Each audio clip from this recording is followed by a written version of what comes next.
this hair is out of control this evening, so that's good. I look like a wild bush lady. Hey guys, welcome back to my channel. Hope you're all doing really well. Would you believe it's in fact been 8 months since I last did the Q&A video? Well done me, that's quite a long time. I fired out some requests for questions on my Twitter, my Instagram, and I had the anonymous box open on my Tumblr for if you had any particularly juicy ones that you wanted to hide behind. And I now have approximately 10 bajillion questions to answer. So I've grabbed myself a cup of tea and I thought we'd just have a chat while I answer some things. If you have any questions you would like to ask me, you can always tweet them to me, but if you want to get involved with the next Q&A video, don't forget to follow me on Twitter, Instagram and Snapchat at Lucy Jane Wood, because that's where I tend to ask for things. And now that I've got all that out the way, let's get stuck in. Question number 1 is, what is your favourite cheese? Throw me in at the deep end, why don't you guys? Gah. I know that when I'm on a platform like this, I should be advertising probably healthy eating, clean living, but I just really love cheese. I literally love cheese so much. This is a very difficult question for me, but I think I'd probably go for a blue cheese. When it comes to cheese, I'm not very fussy. I'll eat anything. I'll eat anything from your fanciest blue to a genuine cheese string, although I will separate it all so that it looks like it's got mad wobbly hair. Do you have a secret talent? The short answer would be no. I wouldn't really call them talents, I would probably call them skills. Like, I'm quite a skilled writer, I can string a sentence together, hence why it's my job. I'm quite a good drawer, I'm a fairly arty person, so I can draw pretty well. And I wouldn't really call it a secret talent, but I've got this really weird thing in my wrist. I always just call it an air bubble. I don't know what it is, but I'm going to do a little close-up so I can show you. I've got an air bubble in my wrist, and if you press it, you can feel it pop inside. Is that a talent? Some might argue yes. That's my secret little party trick anyway. That wasn't even really the question, but I don't think I've ever told you that, so that's my weird wrist bubble. What a skill. What if a guy tells his friend, and you know it because you have loyal friends who spy on him? That's my kind of friend too. That he'd go out with you if you lost weight and you really like that guy but won't lose weight for him. Okay, A, do not lose weight for a boy. I've covered this before in a video all about revenge bodies. Don't lose weight for anybody except yourself. And that's only if you want to lose weight for your own peace of mind and nothing to do with what anybody else says. 2, this guy's a douchebag. If he genuinely liked you, he would go out with you if you were a size 50 million, let alone whatever size he decides that he wants you to be. I don't have the most extensive dating experience under my belt, but in 26 years on this world, I have learnt the following piece of wisdom. Life's too short to be with anyone who doesn't think you're the most insanely, ridiculously beautiful person they've ever met. And they should treat you that way all the time. And if they don't, get rid. And someone out there is just waiting for you to discover them, and they will think that you're the hottest piece of ass that's ever been born. Cheers to that! I don't really have a question, but can you do more weekly vlogs? I'm going to address this one because this gets asked quite a lot. I didn't do weekly vlogging for very long. I think it was maybe like 6 or 7 weeks or something. The short answer to that one is I don't really know. I find vlogging a very tricky topic, and it's hard because I really enjoy the final result of having documentation of my life. I love being able to watch them back and see some of my sort of happiest memories. But when I was weekly vlogging, I found it quite invasive, and I felt a little bit uneasy about the fact that I'd be socialising with friends in some of my kind of favourite social situations, and I couldn't just let go and enjoy it in the moment. I felt all the time that I had to make sure that I got the best bits on camera, and like, I don't know, there was always just this camera sat next to me, and I became very aware that I was creating content out of everything that I was doing rather than just living in it and enjoying it. And I also have quite a lot of friends that don't really kind of do the internet. I don't just hang out with YouTubers like a lot of vloggers do. I found that a lot of them didn't really act comfortably around the camera and didn't really know what to do when I shoved a camera in their face. At the moment it's a bit invasive for me, but never say never. If you could sit on a bench and speak to anyone for a full hour, who would it be? This is such a great question, and I've been sat here thinking about it for a couple of minutes because I feel like there's a couple of different routes that I could go down with it, because obviously you could pick like your ultimate idol. I could pick J.K. Rowling and say, teach me how to do the things that you do. But I know deep down that the only people that I would want to sit on a bench and talk to for an hour, if I could have anyone in the world, I'd 100% choose my nan and granddad. They both passed away now, but when I was young, they were a massive, massive part of my life, and I miss them so, so much all the time. And recently, I don't know why, but my granddad's been in my dreams a lot. When I get very, very stressed, or like I'm worrying about a lot of things, and I've been quite worried recently and my brain's been on overtime constantly. When I feel like that, my granddad tends to pop up in my dreams quite a lot, which is very comforting. And I wake up some mornings and I really kind of like feel it, kind of like in my rib cage. I feel this weird like hollow feeling for him. And literally there's not a day goes by that I don't miss my nan and granddad. So I think even though I could choose anybody in the world, I would still choose my nan and granddad. If you could achieve absolutely anything, what would you want it to be? These questions, these are like deep and meaningful things. It depends if you mean in the short term or in the long term. At the moment, the only thing that I want to achieve is some vague financial stability. I'm sure you won't mind me telling you that I am beyond skint at the moment. I don't mind saying I'm literally living from paycheck to paycheck, and it's very, very difficult. So my short-term goals are literally to just start making a proper living, and the day that I achieve that, if I do manage to without giving up and just going back and getting a job again, I'll be very proud of myself. In the long term, I want to achieve kind of just like a comfortable, lovely happiness. There's no kind of like specific goals that I have, other than one day I just really want to be very happy, and I want to have a little family, and I want to be surrounded by love and give out so much love and just be in such a happy little family bubble. But I would also quite like to write a book, but that's a bit more superficial. Which aspect of your life gives you the most joy? What a lovely question. It pretty much goes without saying, that's got to be loved ones, but also my cat gives me a lot of joy.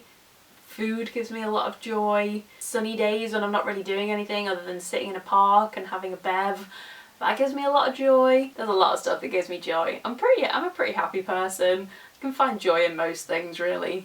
Not really this cup of tea anymore though, because it's gone lukewarm. I've been talking too much. There is absolutely no joy in this cup of tea. Favourite Harry Potter film? These questions are not getting any easier. I think my favourite Harry Potter film is actually the first one, and the first book is also my favourite as well, just because it is full of absolute pure magic. I don't even know how many times I've read it. It must be verging on like 20, I think, something along those lines. There's little bits that I know literally word for word off by heart, but the way that one kind of sets all the magical details and explains the magic and kind of depicts how things work in the wizarding world, and it just takes me to a very happy place. There's nothing that quite compares. But I also love the third book slash film. I also love the second book slash film, and I was going to say the fifth one as well, but I also might as well say the 6th, 7th and 8th, really, mightn't I? Let's be honest. This is one of my favourite questions of the whole lot. What would your last supper be, and what would you wear to it? I would make sure that it was a combo of all the best foods in the entire world. So I'd have like a mini roast dinner, a pizza, a mini burger, some like fried chicken, basically all the most unhealthy things I'd eat in like 7 sittings. And I'd definitely make sure that I wore my favourite dress, which is a little Bardot dress from Motel that I've had for absolute years. But also, if I was going to eat that much food, it might be more practical to wear like stretchy sweatpants. So I guess it depends what I was prioritising. If I wanted to look nice, I'd go with the Motel dress. If I wanted to shove in as much food as physically possible, which sounds a lot more like me, I'd go for probably pyjama bottoms. Here lies Lucy Wood, stuffed her face with an unreal amount of food and died wearing pyjamas. That sounds about right actually, so that's probably the true answer. How are you finding working as a freelancer now? Loads of you asked this question. Quite a lot of you wanted like a life update of how my work is going. As you'll know, if you've stuck around here for a while, I lost my job back in December. I got made redundant, and so after Christmas I decided to become a freelancer and go out on my own and basically set up my own business as a half freelance writer, half YouTuber. I'm not ashamed to tell you guys that it's really hard. It's really, really hard. And literally about 3 days ago, I had a massive breakdown about it. I was like, I don't know what I'm doing.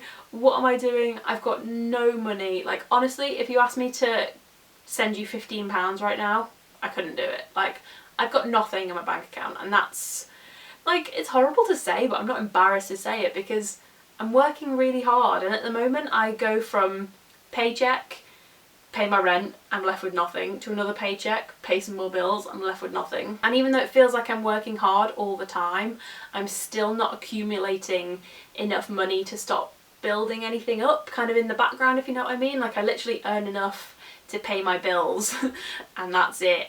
I haven't bought any new clothes for a very long time, haven't bought any new makeup.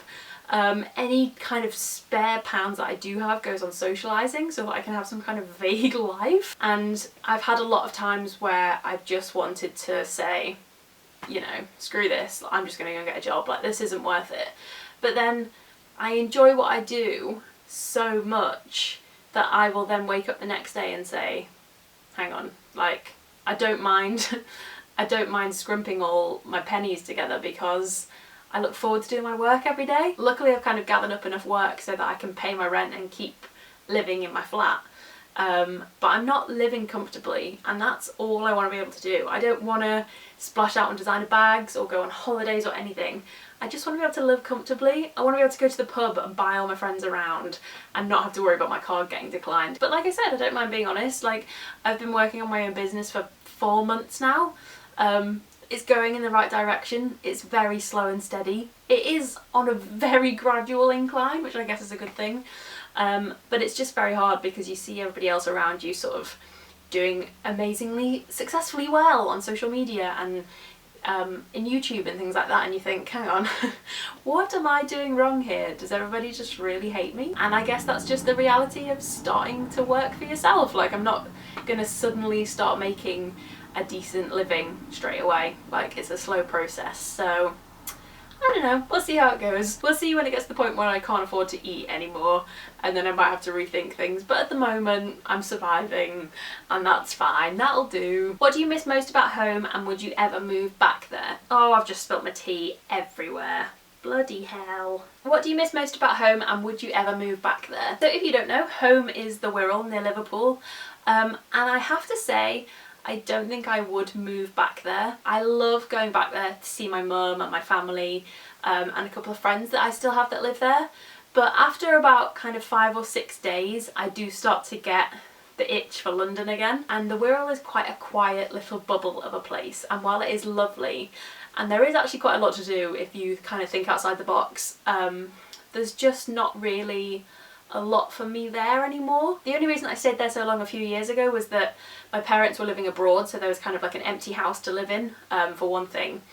And obviously I was in a relationship at that time, but when that all went to shit and I kind of made decisions for myself, moving here was the best thing I've ever done. And that is all I have to say on that one. What is the most cheesiest song you can think of that's definitely your guilty pleasure? Probably Careless Whisper. I love Careless Whisper. How are you? I'm really good, thank you, I'm fine. I'm actually quite tired. It's 10:30 at night. Me and my housemate are both filming. We've both got 2 massive studio lights on. So this flat is lit up like bloody Santa's grotto. And I'm also working full time at the moment for a brand, so I'm a little bit tired, but I'm really good. Thanks for asking. And what's a video you really want to make but aren't sure how it would be received? Oh, there's so many. I actually have a list of video ideas in my bullet journal, which is called Risky Video Ideas, which are things that I kind of want to say and that I feel like I should say for the benefit of people that might need it, but I'm also a little bit wary of. There's one at the moment that I'd quite like to do about kind of playing the game of YouTube. I want to do one about what I eat in a day videos. I'd like to do one where I talk a little bit more about my own mental health and my body confidence issues and stuff. But to be honest, I haven't really thought those through in my own head, so I'm not too sure about sitting in front of a camera and sharing them with the world quite yet. I think maybe I need to rethink the order of that one. But god, yeah, I literally have so many videos like that. I'll get around to them one day. If you want to see any of them, let me know in the comments below. Most painful memory you don't regret. Ooh. Ooh. My most painful memory is 100% the breakup that I talked about in a video not too long ago, in that storytime video. I didn't actually address the breakup itself too much, but I will do one day because it's a video. That's another video that I really want to make that I'm a bit worried about actually. It was the end of a massively long relationship that had literally moulded my life into the shape that it was at the time. And paired with the fact that there was also cheating involved, it was incredibly painful and very difficult to get through. But then it sounds really cheesy, but I'm actually a person who doesn't really have any regrets, and I feel a bit silly saying that because obviously everybody has kind of little minor regrets, like, oh, why did I say that stupid thing last week, like why did I do that, I'm so stupid. But I mean in kind of terms of big things like that, I don't really regret anything like that because I'm very happy now, like my life has turned out very well, and every kind of crap thing that happens to you is a stepping stone to something better happening, and I really actually do believe that. And I think that if I hadn't gone through that breakup, I'd still be kind of trapped, living at home, waiting for somebody else to make decisions for me, feeling very unfulfilled, and I wouldn't have pushed myself to do all the things that I do now. So no regrets. What do you do when you feel really unmotivated and want to live as a potato for the rest of your life? Literally same, babes, literally every single day. It can be really hard to give yourself a kick up your own arse and say, hang on, we need to get this done. And some days I literally wake up and I'm like, I don't want to do this today, this is awful, I hate this.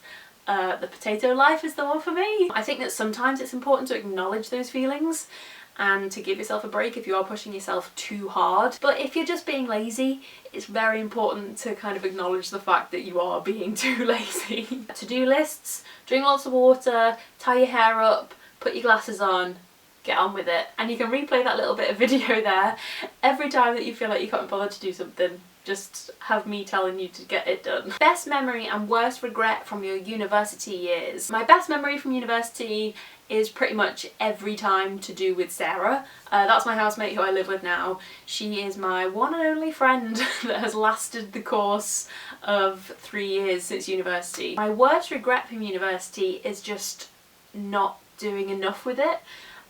It was at a time where I was putting someone else before myself, but it meant that I cut a lot of time out of trying to make my own friends and push myself to socialise by myself and do things that I actually really wanted to do because I was devoting all my time to someone that wasn't worth it. Not so much that it's kind of affected me in any way, but I do just kind of feel when I see people who made loads of friends at uni, and it's just me and Sarah, like, hello.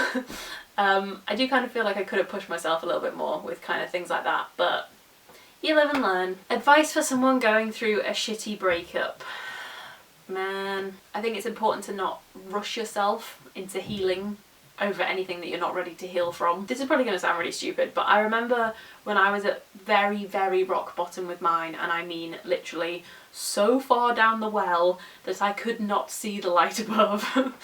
I remember my mum saying to me, if you literally never want to be with anybody else and you just want to have a load of dogs and live a lovely life without anybody else one day, that's absolutely fine, you can do that.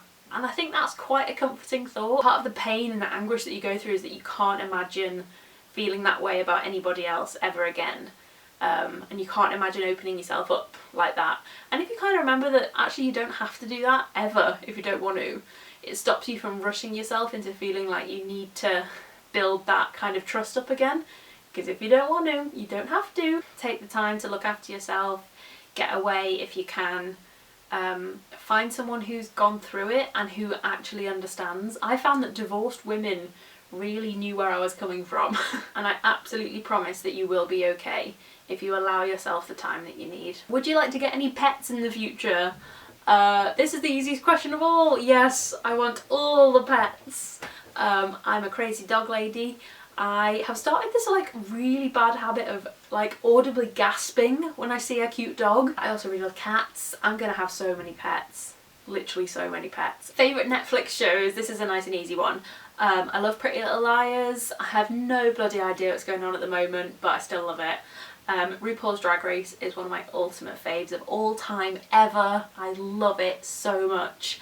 And I'm also currently watching Mad Men, which I really enjoy. It's very good. Speaking of Pretty Little Liars, do you have any PLL theories? And if so, what are they? Honestly, pal, I wish I did have some theories, but I basically have no idea what's going on anymore. All I know is that I'm pretty sure it's going to be Ren, because there's been so much hype about it being Ren that I feel like everyone would be really disappointed if it wasn't. But to be honest, I've always kind of been of the opinion that it should be one of the goodies that actually turns out to be the baddie, because that would get the best reaction. Like, do you remember when it was like the Black Widow and someone else? I really wanted that to be like Hannah, Ashley Marin and Caleb, because that would just blow shit up. Like, that would be so good. But that would make absolutely no sense whatsoever, so I'm out. If you could only wear one outfit for the rest of your life, what would it be and why?